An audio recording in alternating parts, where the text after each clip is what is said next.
Boa tarde.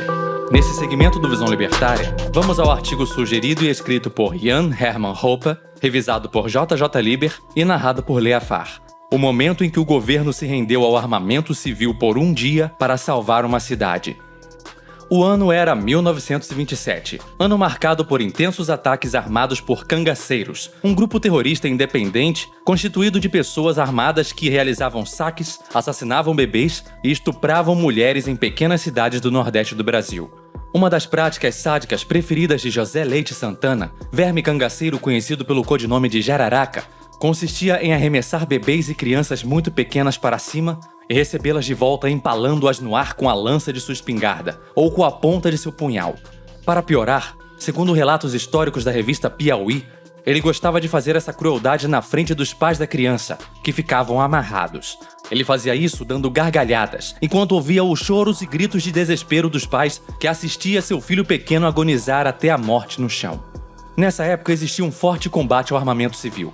A primeira lei desarmamentista do Brasil previa inclusive a pena de morte a quem fabricasse armas em território brasileiro. Vale fazer uma reflexão antes de prosseguir com o relato histórico. Quantas vítimas não teriam deixado de existir? Quantas crianças não teriam deixado de ser torturadas e mortas? Quantas mulheres não teriam sido salvas e escapado do estupro, caso a população de cada vila e cidade tivesse capacidade de reagir com armas e matar esses terroristas? O sangue de cada morte cruel dessas pessoas está claramente nas mãos da família real, nome bonitinho para se referir aos mafiosos portugueses que invadiram o país. E também de cada político republicano que proibiu o direito básico de defesa a cada indivíduo. Aqui está o ponto central dessa história. Mossoró, uma cidade rica do Nordeste, no interior do estado do Rio Grande do Norte, a qual Lampião, verme e líder dos terroristas cangaceiros, decidiu invadir. Mais uma cidade seria vítima de um ataque armado, saques, torturas, estupros e também assassinatos.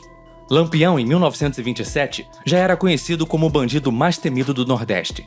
Imagino as crueldades que alguém precisa cometer para ser a pessoa mais temida de todo o Nordeste. Segundo o relato da revista Piauí, o grupo de Lampião tinha o costume de amarrar e ajoelhar os civis completamente inocentes e perfurá-los com os punhais em regiões não letais, para que sentissem muita dor e morressem lentamente.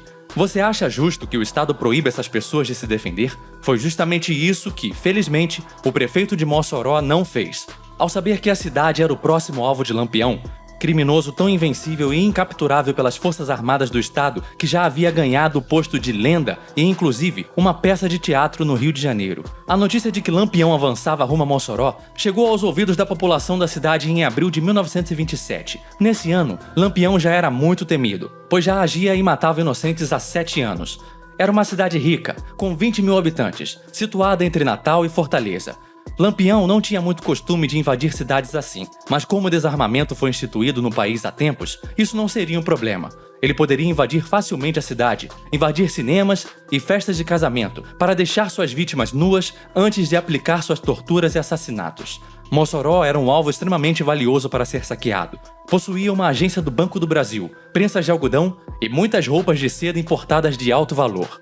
O parasita com o cargo de presidente da Intendência Municipal de Mossoró, um nome antigo para prefeito, Rodolfo Fernandes, ao ser informado da direção que tomava o grupo de vermes terroristas liderados por Lampião, decretou o estado de alerta vermelho na cidade. Segundo relatos de historiadores, Rodolfo Fernandes era um estudioso assíduo de Lampião e de suas estratégias. Portanto, tinha plena consciência do perigo que estaria enfrentando. Muitos conselheiros da prefeitura de Mossoró duvidaram da gravidade da situação. Não achavam que Lampião tentaria invadir uma potência como essa. Mesmo assim, o parasita prefeito de Mossoró passou os próximos dias elaborando um plano de defesa e resistência. Ele deixou todos os homens sob aviso para que, ao menor sinal de invasão, despachassem suas mulheres e filhos da cidade para as cidades vizinhas e se unissem nas trincheiras em defesa da cidade. Com doações de empresas privadas, ele conseguiu adquirir mais de 50 rifles e fuzis, além de 9.000 cartuchos de munição. Em seguida, se espalhou a notícia de que o grupo já havia saqueado uma prisão a 80 quilômetros de distância e que havia pego todas as armas e possivelmente recrutado novos combatentes. Às 9 horas da noite de 12 de junho, chegou a notícia de que Lampião e seus capangas estavam a postos na cidade vizinha se preparando para o ataque. Foi então que, às 11 horas da noite, os sinos das torres das catedrais começaram a tocar em alerta. Os 4 sinos espalhados pela cidade trouxeram o caos para as mentes mossoerenses.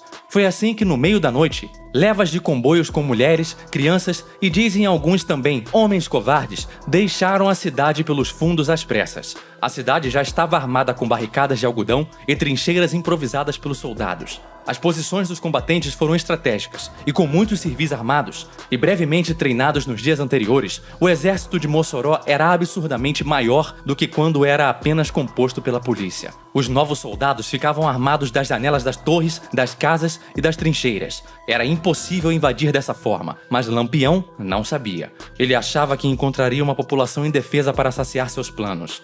Com seu hino de guerra, olê mulher rendeira, olê mulher rendar, me ensina a fazer renda, que te ensino a guerrear, o grupo de Lampião invade a região central de Mossoró.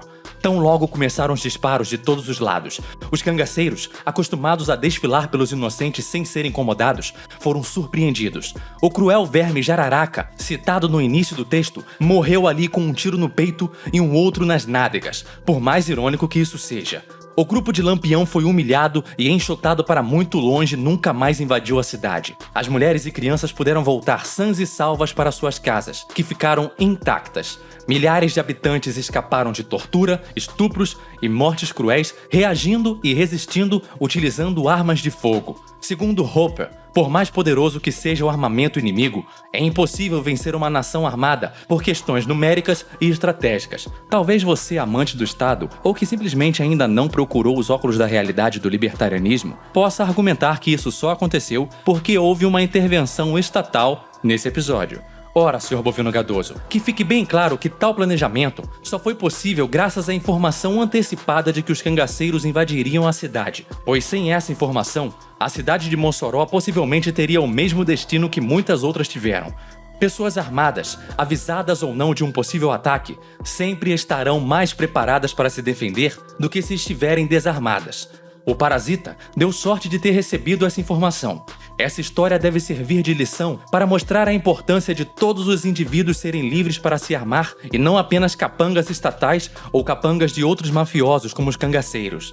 Para concluir, sabe-se que todo o povo ou nação sobrevivente que perde uma guerra precisa entregar suas armas para o inimigo. No Brasil, há um lado vencendo sempre, crescendo e se engordando com frutos do monopólio da força, os políticos. Enquanto há um outro lado perdendo e se definhando a cada dia, o cidadão comum. Eu e você, provavelmente. Isso acontece porque não há poder de defesa das vítimas. Enquanto isso continuar assim, continuaremos escravos de todo tipo de tirania. Obrigado pela audiência. Se gostou do vídeo, clique em curtir e compartilhe o vídeo em suas mídias sociais. Se inscreva no canal e clique no sininho para ser avisado de novos vídeos. Até a próxima!